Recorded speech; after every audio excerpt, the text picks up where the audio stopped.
Good morning, my dear students. This is Janmatappa sir. Today we are discuss the meaning and definition of company. ಏನು company ಅಂದರೆ company ಅನ್ನೋದು ಏನು ಅಂದರೆ ಅನೇಕ ವ್ಯಕ್ತಿಗಳು ಸೇರಿ ವ್ಯಾಪಾರ ಮಾಡುವ ಒಂದು ಉದ್ದೇಶದಿಂದ ಸಂಸ್ಥೆಯನ್ನು ಸ್ಥಾಪಿಸಿ ಷೇರುಗಳ ಮುಖಾಂತರ ನಷ್ಟ ಅಥವಾ ಲಾಭವನ್ನು ಹಂಚಿಕೊಳ್ಳುವ ಒಂದು ವಿಧಾನವನ್ನು ನಾವೇನಂತೀವಿ ಕಂಪನಿ ಅಂತ ಹೇಳ್ತೀವಿ. ಹಾಗಾದರೆ ಕಂಪನಿ ಅಂತ ಕನ್ಸಿಡರ್ ಆಗಬೇಕಾದ್ರೆ ಇಲ್ಲಿ ಯಾವ್ಯಾವ ಕಾನೂನಿನ ಮುಖಾಂತರ ಏನೆಲ್ಲ ಕೆಲವೊಂದು ಮಾನದಂಡಗಳನ್ನು ಅಂದರೆ ಏನೆಲ್ಲ ಮಿನಿಮಮ್ ಕ್ರೈಟೇರಿಯಸನ್ನು ಇಲ್ಲಿ ಫುಲ್ಫಿಲ್ ಮಾಡ್ತಾ ಹೋಗಬೇಕು, ಆ ಮಿನಿಮಮ್ ಕ್ರೈಟೇರಿಯಸ್ ಬೇಸಿಸ್ ಮೇಲೆ ಹೆಂಗೆ ನಾವು ಕಂಪನಿ ಅಂತ ಕನ್ಸಿಡರ್ ಮಾಡ್ತಾ ಹೋಗ್ತೀವಿ ಅಂತ ನೋಡೋದಾದರೆ ಫಸ್ಟ್ ಹೇಳುತ್ತೆ according to Indian companies act.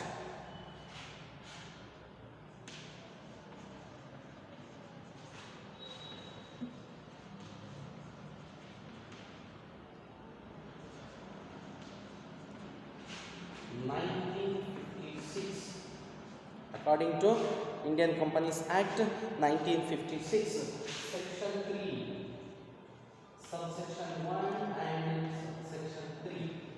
Section 3 and Subsection 1 and 3 is clearly defined. What is company? Company ಅಂದರೆ ಏನು ಅಂತ ನೋಡೋದಾದರೆ so company means company formed and registered under this act are an existing company. Existing company means a company formed and registered under the previous company law. ಅಂದರೆ ಈ ಒಂದು ಕಂಪನಿಯ ಕಾಯ್ದೆಯ ಪ್ರಕಾರ ಯಾವುದೇ ಒಬ್ಬ ವ್ಯಕ್ತಿ ಅಥವಾ ವ್ಯಕ್ತಿಗಳ ಸಮೂಹವು ಕಾನೂನಿನ ಪ್ರಕಾರ ನಿರ್ಮಿಸಲ್ಪಟ್ಟಿರುವಂತಹ ಒಂದು ಸಂಸ್ಥೆ ಆಗಿರಬೇಕು, ಅಥವಾ ಈ ಹಿಂದಿನ ಕಾನೂನಿನ ಪ್ರಕಾರವಾಗಿಯೂ ಸ್ಥಾಪಿಸಲ್ಪಟ್ಟಿರುವಂತಹ ಒಂದು ಸಂಸ್ಥೆಯನ್ನು ನಾವೇನಂತ ಹೇಳ್ತೀವಿ, ಕಂಪನಿ ಅಂತ ಹೇಳ್ತೀವಿ. As per the Indian companies act, according to Indian companies act. ಈಗ ನಮಗೆ ಭಾಳ ಕ್ಲಿಯರಾಗಿ ಗೊತ್ತಾಗ್ತಾ ಇದೆ ಇಂಡಿಯನ್ ಕಂಪನೀಸ್ ಆ್ಯಕ್ಟಲ್ಲಿ. ಸೊ ನಮಗೆ ಭಾಳ ಕ್ಲಿಯರಾಗಿ ಏನು, ಸೊ ಈ ಒಂದು ಕಾನೂನಿನ ಮುಖಾಂತರ under this act are existing company previous company laws, ಅಂದರೆ ಯಾವುದೇ ಪ್ರೀವಿಯಸ್ ಲಾಸ್ದ ಮುಖಾಂತರ ರಿಜಿಸ್ಟರ್ ಆಗಿರಬೇಕು, ಅಂದರೆ ನೋಂದಾಯಿಸಲ್ಪಟ್ಟ ಕಂಪನಿ ಆಗಿದ್ದರೆ ಮಾತ್ರ ಅದನ್ನು ನಾವೇನಂತ ಹೇಳ್ತೀವಿ, ಕಂಪನಿ ಲಾಸ್ ಅಂತ ಹೇಳ್ತೀವಿ, ಅಕಾರ್ಡಿಂಗ್ ಟು ಇಂಡಿಯನ್ ಕಂಪನೀಸ್ ಆ್ಯಕ್ಟ್. ದೆನ್ ನೆಕ್ಸ್ಟ್ ಒನ್ ನೋಡೋದಾದರೆ ಜಸ್ಟಿಸ್ ಜೇಮ್ಸ್ ಅನ್ನೋ ಒಬ್ಬ ಪರ್ಸನ್ಸ್ ಏನನ್ನು ಡಿಫೈನ್ ಮಾಡ್ತಾ ಹೋಗಿದ್ದಾರೆ. A company is an association of persons united for a common object ಅಂತ ಹೇಳ್ತಾರೆ. ಈ company means nothing but it's an association persons, ಅಂದರೆ ಒಂದು ಸಮೂಹ ಆ ಒಂದು ಲಾಭನ ಅಥವಾ ನಷ್ಟನ ಹಂಚಿಕೊಳ್ಳುವಂತಹ ಒಂದು ಗ್ರೂಪ್ ಏನಿದೆ, ಆ ಗ್ರೂಪನ್ನು ನಾವು ಏನಂತೀವಿ, ಅಸೋಸಿಯೇಷನ್ ಆಫ್ ಪರ್ಸನ್ಸ್ ಯುನೈಟೆಡ್ ಅಂತ ಹೇಳ್ತೀವಿ.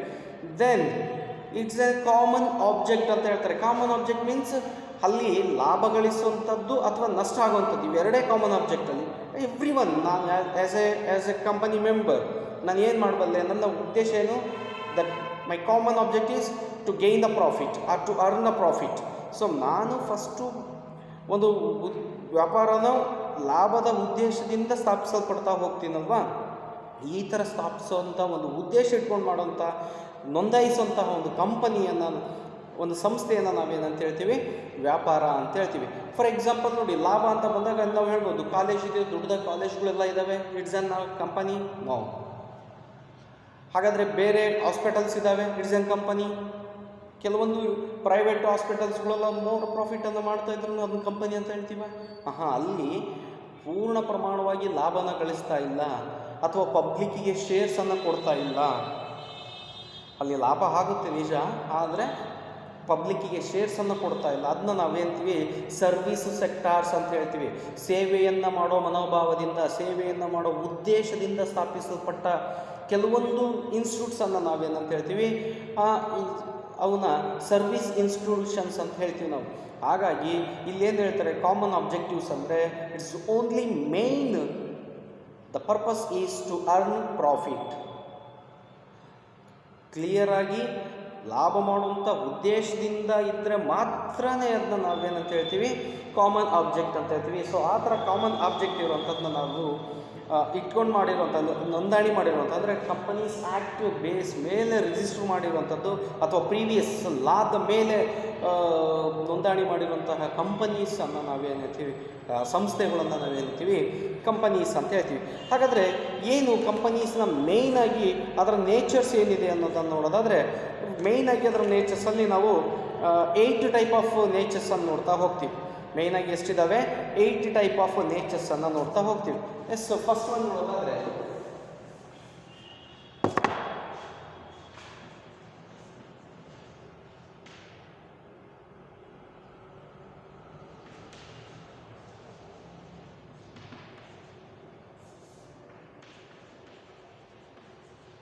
natures of company. So first one is artificial person.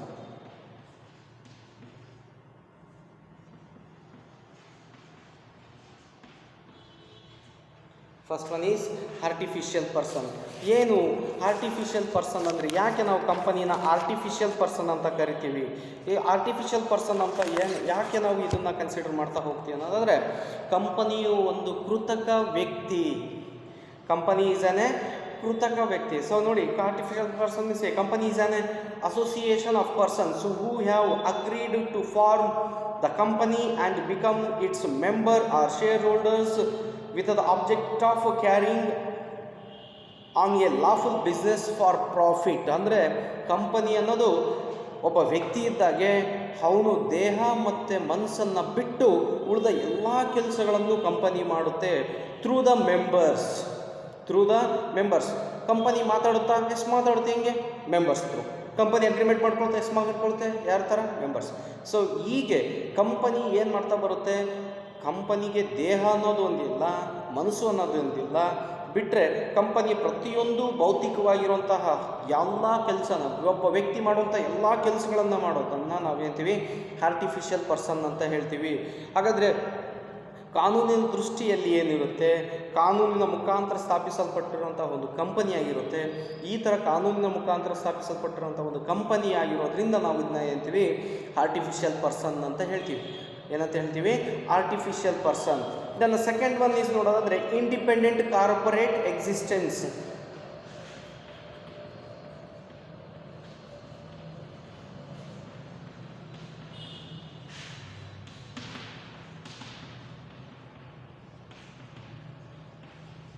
Independent corporate existence. ಏನು ಇಂಡಿಪೆಂಡೆಂಟ್ ಕಾರ್ಪೊರೇಟ್ ಎಕ್ಸಿಸ್ಟೆನ್ಸ್ ಅಂದರೆ, ಯಾಕೆ ನಾವು ಕಂಪನಿನ ಇಂಡಿಪೆಂಡೆಂಟ್ ಕಾರ್ಪೊರೇಟ್ ಎಕ್ಸಿಸ್ಟೆನ್ಸ್ ಅಂತ ಹೇಳ್ತೀವಿ ಅಂತ ನೋಡೋದಾದರೆ, ಯಾವಾಗಲೂ ಇದನ್ನು ನಾವು ಸ್ವಾತಂತ್ರ್ಯ ಸಾಂಸ್ಥಿಕ ಅಸ್ತಿತ್ವ ಅಂತ ಹೇಳ್ತೀವಿ. ಅಂದರೆ ಸೊ ಕಂಪನಿ ಪ್ರತ್ಯೇಕವಾಗಿರುವಂತಹ ಒಂದು ಸಾಂಸ್ಥಿಕ ಅಸ್ತಿತ್ವವನ್ನು ಹೊಂದಿದೆ. ಪಾಲುಗಾರಿಕೆ ಸದಸ್ಯರು ತನ್ನ ಸದಸ್ಯತ್ವವನ್ನು ಹೊರತುಪಡಿಸಿ ಬೇರೆ ಯಾವ ಅಸ್ತಿತ್ವವನ್ನು ಹೊಂದುವುದಿಲ್ಲ ಇಲ್ಲಿ ಅಂತ ಹೇಳ್ತಾರೆ. ಸೊ ಏನೇ a company has a separate independent corporate existence ಅಂತ ಹೇಳ್ತೀವಿ. A partnership has no existence apart from its members. It is nothing but a collection of the partners ಅಂತ ಹೇಳ್ತೀವಿ. ಸೊ ಕಂಪನಿ ಯಾವಾಗಲೂ ಏನು ಮಾಡ್ತಾ ಬರುತ್ತೆ, ಕೆಲವೊಂದು ಷೇರ್ದಾರರಿಂದ, ಕಂಪನಿಯ ಮೆಂಬರ್ಸಿಂದ ತನ್ನಲ್ಲಿರುವಂತಹ ಏನು ವ್ಯವಹಾರನ ನಡೆಸ್ಕೊಂಡು ಹೋಗ್ತಾ ಇರುತ್ತೆ. ಕಂಪನಿ ಯಾವಾಗಲೂ ಒಂದು ಕಾನೂನಿನ ಮುಖಾಂತರ ಪಟ್ಟಿರುವಂತಹ ರಿಜಿಸ್ಟರ್ಡ್ ಕಂಪನಿಯಾಗಿರುತ್ತೆ. ಬ್ಯಾಂಕ್ಸ್ ಥ್ರೂ ಅದು ಬಿಸ್ನೆಸ್ಸನ್ನು ಮಾಡ್ತಾ ಹೋಗುತ್ತೆ. ಸೊ ಅದರದ್ದೇ ಆಗಿರುವಂತಹ ಕೆಲವೊಂದು ನೆಸಸರಿ ಡಾಕ್ಯುಮೆಂಟ್ಸನ್ನು ಅದು ಏನು ಮಾಡ್ತಾ ಬರುತ್ತೆ, ಮೇಂಟೆನ್ಸನ್ನು ಮಾಡ್ತಾ ಬರುತ್ತೆ. ಸೊ ಹಾಗಾಗಿ ಇದನ್ನು ನಾವೇಂತೀವಿ ಇಂಡಿಪೆಂಡೆಂಟ್ ಕಾರ್ಪೊರೇಟ್ ಎಕ್ಸಿಸ್ಟೆನ್ಸ್ ಅಂತ ಹೇಳ್ತೀವಿ. ಇಲ್ಲಿ ಕಂಪನಿಯ ಶೇರ್ಸಿನ ವ್ಯಾಲ್ಯೂಸ್ನಷ್ಟೇ ಮಾತ್ರ ಏನು ಮಾಡ್ತಾ ಬರ್ತಾರೆ, ಶೇರ್ ಹೋಲ್ಡರ್ಸು ಅಮೌಂಟನ್ನು ಪೇ ಮಾಡೋದಕ್ಕೆ ಲಯಬಲ್ ಆಗ್ತಾ ಹೋಗ್ತಾರೆ. In case more than share values ಇದ್ದರೆ ಆ ಥರದ ಶೇರ್ ವ್ಯಾಲ್ಯೂಸನ್ನು ಪೇ ಮಾಡೋದ್ರಲ್ಲಿ ಅವರು ಲಯಬಲ್ ಆಗಲ್ಲ. ಹಾಗಾದರೆ ಮೋರ್ ದೆನ್ ಶೇರ್ ವ್ಯಾಲ್ಯೂಸ್ಗಿಂತ ಲಾಸ್ ಏನಾದರೂ ಇದ್ದರೆ ಆ ಥರದ ಲಾಸನ್ನು ಅದು ಕಂಪನಿಯ ಅಸೆಟ್ಸಿಂದ ಮಾತ್ರ, ಕಂಪನಿಯ ಅಸೆಟ್ಸಿಂದ ಮಾತ್ರ ಅದನ್ನ ನಾವು ಪೇ ಮಾಡೋವಂಥ ಚಾನ್ಸಸ್ ಇರುತ್ತೆ ಅಂತ. ಹಾಗಾದರೆ ಈ ಥರದಕ್ಕೆ ಒಂದು ಬ್ಯೂಟಿಫುಲ್ ಆಗಿರುವಂಥ ಒಂದು ಕೇಸ್ ಲಾ ನೋಡೋದಾದರೆ ಸಾಲ್ಮನ್ ವರ್ಸಸ್ ಸಾಲ್ಮನ್ ಕೇಸಸಲ್ಲಿ ಕಂಪನಿ ಕ್ಲಿಯರ್ ಆಗಿ ಅದರದ್ದೇ ಆಗಿರುವಂಥ ಕೆಲವೊಂದು ಜಡ್ಜ್ಮೆಂಟ್ಸನ್ನು ನೀಡ್ತಾ ಹೋಗಿದೆ.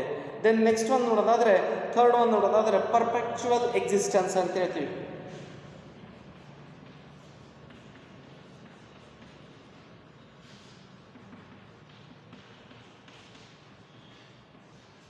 ಏನು ಪರ್ಪೆಕ್ಚುವಲ್ ಎಕ್ಸಿಸ್ಟೆನ್ಸ್ ಅಂದರೆ, ಯಾಕೆ ನಾವು ಇದನ್ನು ಪರ್ಪೆಕ್ಚುವಲ್ ಎಕ್ಸಿಸ್ಟೆನ್ಸ್ ಅಂತ ಕರಿತೀವಿ? ಸೊ ಇಲ್ಲಿ ಪರ್ಪೆಕ್ಚುವಲ್ ಎಕ್ಸಿಸ್ಟೆನ್ಸ್ ಅಂತ ನೋಡೋದಾದರೆ ಯಾಕೆ ನಾವು ಪರ್ಪೆಕ್ಚುವಲ್ ಎಕ್ಸಿಸ್ಟೆನ್ಸ್ ಅಂತ ಹೇಳ್ತೀವಿ ಅಂದರೆ ಶಾಶ್ವತ ಅಸ್ತಿತ್ವ ಅಂತ ಹೇಳ್ತೀವಿ. ಪರ್ಪೆಕ್ಚುವಲ್ ಎಕ್ಸಿಸ್ಟೆನ್ಸ್ ಮೀನ್ಸ್ ಶಾಶ್ವತ ಅಸ್ತಿತ್ವ. ಹೆಂಗೆ ಶಾಶ್ವತ ಅಸ್ತಿತ್ವ? ಎನಿ ಕಂಪನಿಯ ಮೆಂಬರ್ಸು ಯಾವುದೇ ಒಬ್ಬ ಕಂಪನಿಯ members in case of death ಆದರೆ ಕಂಪನಿಗೆ ಯಾವುದೇ ಥರದ ಲಾಸಸ್ಸು ಇರಲ್ಲ. ಅದರಿಂದ ಸ್ವಲ್ಪನೂ ಏನೂ ಅದರ ಕಂಪನಿಯ ಅಸ್ತಿತ್ವಕ್ಕೆ ಧಕ್ಕೆ ಆಗೋಲ್ಲ. In case of what we called as any member death ಆದರೆ, ಇನ್ಸಾಲ್ವೆನ್ಸಿ ಆದರೆ, or in case of any other diseases ಅಂತ ನೋಡೋದಾದರೆ ಯಾವುದೇ ಥರದ ರೋಗದಿಂದ ಅವನೇನಾದರೂ ಮರಣ ಹೊಂದಿದರೆ, ಅಥವಾ ಇನ್ಸಾಲ್ವೆನ್ಸಿ ಆದರೆ, ದಿವಾಳಿ ಆದರೆ, ಅಥವಾ ಹುಚ್ಚನಾದರೆ, ಸೊ ಈ ಥರದ ಯಾವುದೇ ಥರದಿದ್ದನೂ ಅವನಿಗೇನು ಯಾವುದೇ ಥರದ ತೊಂದರೆಯನ್ನು ನಾವು ನೋಡಲ್ಲ. ಸೊ ಹಾಗಾಗಿ ನಾವು ಕಂಪನಿಗೆ ಇದರಿಂದ ಯಾವುದೇ ಥರದ ತೊಂದರೆಯನ್ನು ಇಲ್ಲಿ ನಾವು ಅನುಭವಿಸೋಂಥ ಚಾನ್ಸಸ್ ಇರಲ್ಲ. ಸೊ ಹಾಗಾಗಿ ಇದನ್ನು ನಾವೇಂತೀವಿ ಪರ್ಪೆಕ್ಚುವಲ್ ಎಕ್ಸಿಸ್ಟೆನ್ಸ್ ಅಂತ ಹೇಳ್ತೀವಿ. ಇನ್ ಕೇಸ್ ನೋಡಿ, ಮೆಂಬರ್ಸು ಒಂದು ಕೂಡು ಬಂಡವಾಳ ಅಂದರೆ ಒಂದು ಜಾಯಿಂಟ್ ಸ್ಟಾಕ್ ಕಂಪನಿ ಒಳಗಡೆ ಕಂಪನಿಯ ಮೆಂಬರ್ಸ್ ಇದ್ದಾರೆ.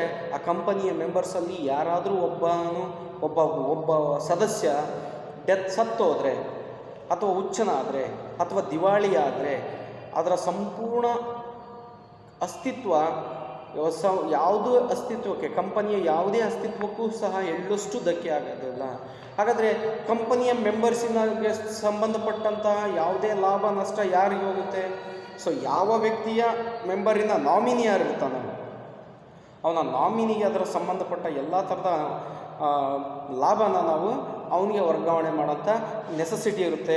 ಸೊ ಈ ಥರ ನೆಸೆಸಿಟೀಸನ್ನು ನಾವೇಂತೀವಿ ಪರ್ಪೆಕ್ಚುವಲ್ ಎಕ್ಸಿಸ್ಟೆನ್ಸ್ ಅಂತ ಹೇಳ್ತೀವಿ. ಪರ್ಪೆಕ್ಚುವಲ್ ಎಕ್ಸಿಸ್ಟೆನ್ಸ್ ಅಂತ ಹೇಳ್ತೀವಿ. ದೆನ್ ನೆಕ್ಸ್ಟ್ ಒಂದು ನೋಡೋದಾದರೆ ಸಪ್ರೇಟ್ ಪ್ರಾಪರ್ಟಿ ಅಂತ ಹೇಳುತ್ತೆ.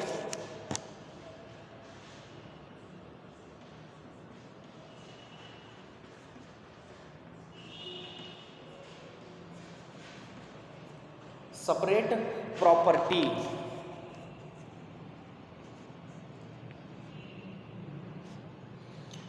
ಹಾಗಾದರೆ ಏನು separate property? A company being A legal entity can buy and own property in its own name ಅಂತ ಹೇಳ್ತೀವಿ. ಅಂದರೆ ಕಂಪನಿ ಯಾವುದೇ ಪ್ರಾಪರ್ಟಿನ ಓನ್ ಆಗಿ ಕಂಪನಿಯ ಹೆಸರಿನ ಮೇಲೆ, ಕಂಪನಿ ಇರುತ್ತೆ ಆ ಕಂಪನಿ ಹೆಸರು ಮೇಲೆ ಆಸ್ತಿಯನ್ನು ಕೊಂಡ್ಕೊಳ್ಬಹುದು, ಅಥವಾ ಆಸ್ತಿಯನ್ನು ಮಾರಬಹುದು, ಅಥವಾ ತನಗೆ ಇಷ್ಟ ಬಂದಿರೋ ವಸ್ತುಗಳನ್ನು ಪರ್ಚೇಸ್ ಮಾಡಬಹುದು, ಅಥವಾ ತನಗೆ ಇಷ್ಟ ಬಂದಿರೋಂಥ ವಸ್ತುಗಳನ್ನು ಇನ್ನೊಬ್ಬರಿಗೆ ಮಾರಬಹುದು.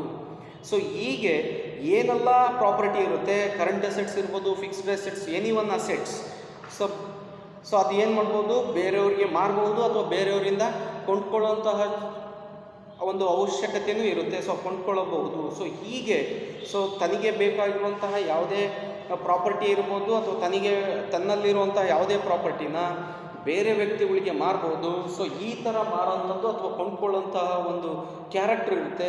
ಸೊ ಹಾಗಾಗಿ ಅದನ್ನು ನಾವೇ ಅಂತೀವಿ ಸಪ್ರೇಟ್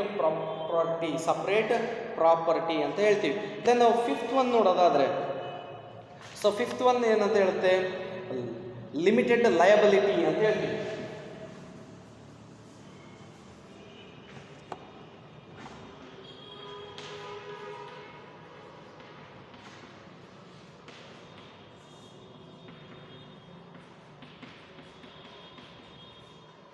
ಏನು ಲಿಮಿಟೆಡ್ ಲಯಬಿಲಿಟೀಸ್ ಅಂದರೆ? ಲಿಮಿಟೆಡ್ ಅಂದರೆ ನಿಯಮಿತ ಹೊಣೆಗಾರಿಕೆ ಅಂತ ನಾವು ಹೇಳ್ತೀವಿ. ಕನ್ನಡದಲ್ಲಿ ಅಂತೀವಿ ನಾವು ನಿಯಮಿತ ಹೊಣೆಗಾರಿಕೆ ಅಂತ ಹೇಳ್ತೀವಿ. ಏನು ನಿಯಮಿತ ಹೊಣೆಗಾರಿಕೆ ಅಂದರೆ, in the case of companies limited shares, the limited of every member of the company is limited to the amount of shares subscribed by him ಅಂತ ಹೇಳ್ತೀವಿ. ಅಂದರೆ ಯಾವುದೇ ಒಬ್ಬ ಷೇರುದಾರನು ತನ್ನ ಷೇರಿನ ವ್ಯಾಲ್ಯೂಗೆ ಎಷ್ಟು ನಿಗದಿಯಾಗಿರುತ್ತೋ ಅಷ್ಟಿನ ಮೊತ್ತವನ್ನು ಮಾತ್ರ ಅವನು ಪೇ ಮಾಡೋದಕ್ಕೆ ಲಯಬಲ್ ಆಗ್ತಾನೆ. ಅದಕ್ಕಿಂತ ಜಾಸ್ತಿ ನಷ್ಟ ಆದರೆ ಆ ನಷ್ಟನ ತುಂಬಿಕೊಡೋಕ್ಕೆ ಅವನು ಲಯಬಲ್ ಆಗಲ್ಲ. ಹಾಗಾಗಿ ನಾವು ಇದನ್ನು ಅಂತೀವಿ ಲಿಮಿಟೆಡ್ ಲಯಬಿಲಿಟಿ ಅಂತ ಹೇಳ್ತೀವಿ. ಫಾರ್ ಎಕ್ಸಾಂಪಲ್ ನಾವು ಶೇರ್ನ ವ್ಯಾಲ್ಯೂ 100 ರೂಪೀಸ್ ಇರುತ್ತೆ. ಶೇರ್ನ ವ್ಯಾಲ್ಯೂ ಎಷ್ಟಿರುತ್ತೆ? 100 ರೂಪೀಸ್ ಇರುತ್ತೆ. ಕಂಪನಿಗೆ ಶೇರ್ಸಿನ ಲಾಸ್ಟ್ ಎಷ್ಟಾಗುತ್ತೆ? 80 ರೂಪೀಸ್ ಆಗುತ್ತೆ. ಹಾಗಾದರೆ ನಷ್ಟ ಎಷ್ಟಾಗುತ್ತೆ? 80 ರೂಪೀಸ್ ಆಗಿರುತ್ತೆ. ಉಳಿದ 20 ರೂಪೀಸ್ಗೆ ಮಾತ್ರ ನಾವು ಅವನನ್ನು ಲಯಬಲ್ ಆಗಿ ಮಾಡ್ತೀವಿ. ಉಳಿದ ಏನು ಇವನು ಎಷ್ಟು ಆ್ಯಕ್ಚುಲ್ ಆಗಿ ಎಷ್ಟು ಪೇ ಮಾಡಿರ್ತಾನೆ? 80 ರೂಪೀಸನ್ನು ಪೇ ಮಾಡಿರ್ತಾನೆ. ಕಂಪನಿಗೆ 80 ರೂಪೀಸ್ ಲಾಸ್ ಆಗಿರುತ್ತೆ. ಸೊ ಉಳಿದ ಮೊತ್ತಕ್ಕೆ ಮಾತ್ರ ಅವನು ಅಂದರೆ ಏನು 20 ರೂಪಾಯಿ ಇರುತ್ತೆ, ಈ 20 ರೂಪಾಯಿಗೆ ಮಾತ್ರ ಅವನು ಲಯಬಲನ್ನು ಅವ್ರಿಗೆ ಮಾಡ್ತೀವಿ. ಕಂಪನಿಗೆ ಎಷ್ಟು ನಷ್ಟ ಆಗಿರುತ್ತೋ ಅಷ್ಟಕ್ಕೂ ನಾವು ಅವನನ್ನು ಹೊಣೆಗಾರನಾಗಿ ಮಾಡೋದಕ್ಕೆ ಬರಲ್ಲ ಅಂತ ಹೇಳ್ತೀವಿ. ಹಾಗಾದರೆ ಯಾವ ಥರ ಯಾವುದೇ ಷೇರುಗಳು ನಿಯಮಿತವಾಗಿ ಕಂಪನಿಯ ಪ್ರತಿಯೊಬ್ಬ ಸದಸ್ಯನೂ ಹೊಣೆಗಾರಿಕೆಗೆ ಷೇರುಗಳ ಪ್ರಮಾಣಕ್ಕೆ ಮಾತ್ರ ನಿಯಮಿತವಾಗಿರ್ತಾನೆ ಅಂತ ಹೇಳುತ್ತೆ. ಸೊ ಹೇಳಿದಲ್ಲ, ಸೊ 100 ರೂಪಾಯಿ ಇರುತ್ತೆ ಶೇರ್ನ ವ್ಯಾಲ್ಯೂ. ಕಂಪನಿ ಶೇರ್ಸಿನ ಡೌನ್ ಆಗುತ್ತೆ, 60 ರೂಪಾಯಿಗೆ ಬಂದುಬಿಡುತ್ತೆ. ಹಾಗಾದರೆ ಕಂಪನಿಯ ಟೋಟಲ್ ವ್ಯಾಲ್ಯೂ 100 ರೂಪಾಯಿ ಇತ್ತು, 60 ರೂಪಾಯಿ ಬಂದಿದೆ. ರಿಮೈನಿಂಗ್ 40 ರೂಪೀಸ್ ಅವ್ನು ಪೇ ಮಾಡೋದಕ್ಕೆ ಲಯಬಲ್ ಆಗ್ತಾನೆ. ಹಾಗಾದರೆ ಅದಕ್ಕಿಂತ ಜಾಸ್ತಿ ಏನಾದರೂ ಲಾಸ್ ಆದರೆ, ಅದಕ್ಕಿಂತ ಹೆಚ್ಚಿನ ನಷ್ಟ ಇದ್ದರೆ ಆ ನಷ್ಟನ ತುಂಬಿಕೊಡೋದಕ್ಕೆ ಅವನು ಲಯಬಲ್ ಆಗಲ್ಲ. ಸೊ ಹಾಗಾಗಿ ಅದನ್ನು ನಾವೇನಂತ ಹೇಳ್ತೀವಿ? ಲಿಮಿಟೆಡ್ ಲಯಬಿಲಿಟಿ ಅಂತ ಹೇಳ್ತೀವಿ. ದೆನ್ 6th ಒಂದು ನೋಡೋದಾದರೆ ಕಾಮನ್ ಸೀಲ್ ಅಂತ ಹೇಳ್ತೀವಿ. ಏನು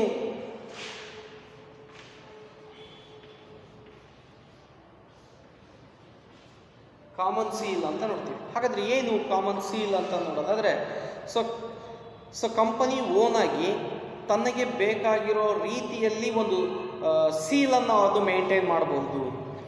ಸೊ ಆ ಒಂದು ಕಂಪನಿಗೆ ಯಾವ ಥರದ ರಿಕ್ವೈರ್ಮೆಂಟ್ಸ್ ಇರುತ್ತೆ, ಸೀಲಿನ ರಿಕ್ವೈರ್ಮೆಂಟ್ಸ್ ಇರುತ್ತೆ, ಆ ಥರದ ಸೀಲನ್ನು ಅದು ಮೇಂಟೈನ್ ಮಾಡ್ಬೋದು. ಆ ಮೇಂಟೈನ್ ಮಾಡಿರುವಂಥ ಸೀಲನ್ನು ಯಾವ ಥರ memorandum of association or articles of ಅಸೋಸಿಯೇಷನ್ಸಲ್ಲಿ ನಾವು ಮೆನ್ಷನ್ ಮಾಡಿರ್ತೀವೋ ಅಂತಹ ವ್ಯಕ್ತಿಗಳು ಮಾತ್ರ ಆ ಸೀಲನ್ನು ಉಪಯೋಗಿಸಬಹುದು. ಅದರ್ವೈಸ್ ಯಾವುದೇ ಪರ್ಸನ್ಸು ಬೇರೆ ಥರದ ವ್ಯಕ್ತಿಗಳು ಆ ಕಂಪನಿಯ ಸೀಲನ್ನು ಉಪಯೋಗಿಸೋಕ್ಕೆ ಬರೋದಿಲ್ಲ. ಸೊ ಅಲ್ಲಿ ಮೇಯ್ನಾಗಿ ನಾವು ಡೈರೆಕ್ಟರ್ ಆರ್ ಸೆಕ್ರೆಟರಿಗೆ ಮಾತ್ರ ಈ ಸೀಲನ್ನು ಯೂಸ್ ಮಾಡೋಂಥ ಒಂದು ರೈಟ್ಸನ್ನು ನಾವು ಕೊಟ್ಟಿರ್ತೀವಿ. ಸೊ ಹೀಗಾಗಿ ಅಫಿಷಿಯಲಿ ಆ ಕಂಪನಿಯ ಸಿಗ್ನೇಚರು ಮತ್ತು ಸೀಲನ್ನು ಯೂಸ್ ಮಾಡೋಂಥದ್ದು ಆ memorandum of association and articles of ಅಸೋಸಿಯೇಷನ್ಸಲ್ಲಿ ಮೆನ್ಷನ್ ಮಾಡಿರುವಂಥ ವ್ಯಕ್ತಿಗಳಿಗೆ ಮಾತ್ರ ಅದು ನಿಗದಿಯಾಗಿರುತ್ತೆ ಅಂತ ಹೇಳ್ತೀವಿ. ಸೊ ಈ ಥರದ ಸೀಲನ್ನು ನಾವು ಕಂಪನಿಯ ಸಿಗ್ನೇಚರು, ಕಂಪನಿಯ ನೇಮ್ ಅಂತ ನಾವನ್ನ ಹೇಳ್ಬೋದೇ ವಿನಃ ಸಂಪೂರ್ಣವಾಗಿ ಕಂಪನಿಯ ಪರವಾಗಿ ಸೈನ್ ಮಾಡುವಂತಹ ವ್ಯಕ್ತಿಗಳು ಬೇರೆಯೇ ಆಗಿರ್ತಾರೆ ಅಂತ. ದೆನ್ ನೆಕ್ಸ್ಟ್ ಒಂದು ನೋಡೋದಾದರೆ ಟ್ರಾನ್ಸ್ಫರಬಿಲಿಟಿ ಆಫ್ ಶೇರ್ಸ್ ಅಂತ ಹೇಳ್ತೀವಿ. ಏನು 7th ಒಂದು ಟ್ರಾನ್ಸ್ಫರಬಿಲಿಟಿ ಆಫ್ ಶೇರ್ಸ್. ಸೊ ನಮ್ಮಲ್ಲಿರುವಂಥ ಶೇರ್ಸನ್ನು ನಾವು ಯಾವುದೇ ವ್ಯಕ್ತಿಗಳಿಗೆ ಬೇಕಾದ್ರೂ ನಾವು ಶೇರ್ಸನ್ನು ಸೇಲ್ ಮಾಡಬಹುದು. ಸೊ ಹಾಗಾದರೆ ಯಾವ ಥರದ ವ್ಯಕ್ತಿಗಳಿಗೆ ಶೇರ್ಸನ್ನು ನೀವು ಮಾರಾಟ ಮಾಡ್ಬೋದು? ಯಾವುದೇ ವ್ಯಕ್ತಿಗಳಾಗಿರ್ಬೋದು, ಎನಿ ಪರ್ಸನ್. ಸೊ ವ್ಯಾವಹಾರಿಕವಾಗಿ ಆ ಕಂಪನಿಯಲ್ಲಿ ನಮಗೆ ಯಾವುದೇ ಥರದ ತೃಪ್ತಿ ಆಗ್ತಾ ಇಲ್ಲ ಅಂದಾಗ ನಿಮಗೆ ಯಾವಾಗ ಅದರ ಅವಶ್ಯಕತೆ ಅನಿಸುತ್ತೋ ಆ ಶೇರನ್ನು ನೀವು ಮಾಡಬೇಕು ಅನ್ನೋ ಒಂದು ನೆಸೆಸಿಟಿ ಯಾವಾಗಿರುತ್ತೋ ಯಾವುದೇ ಪರ್ಸನ್ಗೂ ಅಲ್ಲಿನ ಶೇರ್ ಹೋಲ್ಡರು ಈಸಿಯಾಗಿ ಶೇರ್ಸನ್ನು ಸೇಲ್ ಮಾಡ್ಬೋದು. ಆ ಶೇರ್ಸ್ನ ರಿಕ್ವೈರ್ಮೆಂಟ್ ಯಾರಿರುತ್ತೋ ಆ ಶೇರ್ಸನ್ನು ಎನಿ ಪರ್ಸನ್ಸು ಬೈ ಮಾಡ್ಬೋದು. ಸೊ ಹೀಗೆ ಈಸಿಯಾಗಿ ಶೇರ್ಸನ್ನು ಸೇಲ್ ಮಾಡ್ಬೋದು ಅಥವಾ ಇನ್ನೊಬ್ಬ ವ್ಯಕ್ತಿಗಳಿಗೆ ಟ್ರಾನ್ಸ್ಫರ್ ಮಾಡ್ಬೋದು. ಸೊ ಈ ಥರದ ಟ್ರಾನ್ಸ್ಫರ್ ಮಾಡೋಂಥ ಒಂದು ಮೆಥಡು ಸಹ ಇದನ್ನು ನಾವೇಂತೀವಿ ಟ್ರಾನ್ಸ್ಫರಬಿಲಿಟಿ ಆಫ್ ಶೇರ್ಸ್ ಅಂತ ಹೇಳ್ತೀವಿ. And last one capacity to sue and sued ಅಂತ ಹೇಳ್ತೀವಿ.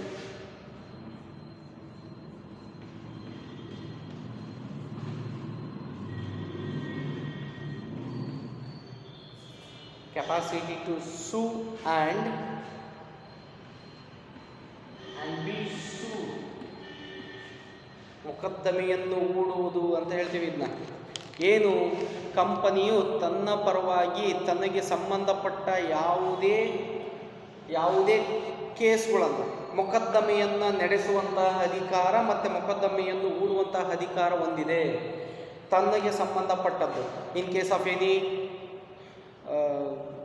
Any case of related to shares, ಯಾವುದೇ ಶೇರ್ಸ್ಗೆ ರಿಲೇಟೆಡ್ ಆಗಿರುವಂಥ ಕೇಸ್ ಆಗಿರ್ಬೋದು, ಪ್ರಾಪರ್ಟಿಗೆ ರಿಲೇಟೆಡ್ ಇರುವಂಥ ಕೇಸ್ ಇರ್ಬೋದು, ಅಥವಾ ಪ್ರಾಡಕ್ಟಿಗೆ ರಿಲೇಟೆಡ್ ಇರುವಂಥ ಶೇರ್ಸ್ ಇರ್ಬೋದು, ಕೇಸ್ ಇರ್ಬೋದು. ಹೀಗೆ ಯಾವುದೇ ಪ್ರಮಾಣದ ಅಥವಾ ಯಾವುದೇ ತರಹದ ಕಂಪನಿಗೆ ಸಂಬಂಧಪಟ್ಟಂತಹ ಕೇಸ್ಗಳನ್ನು ನಡೆಸುವಂಥದ್ದು, ಕೇಸನ್ನು ಕ್ಲೈಮ್ ಮಾಡೋಂಥದ್ದು ಅಥವಾ ಕೇಸನ್ನು ಹಾಕುವಂಥದ್ದು.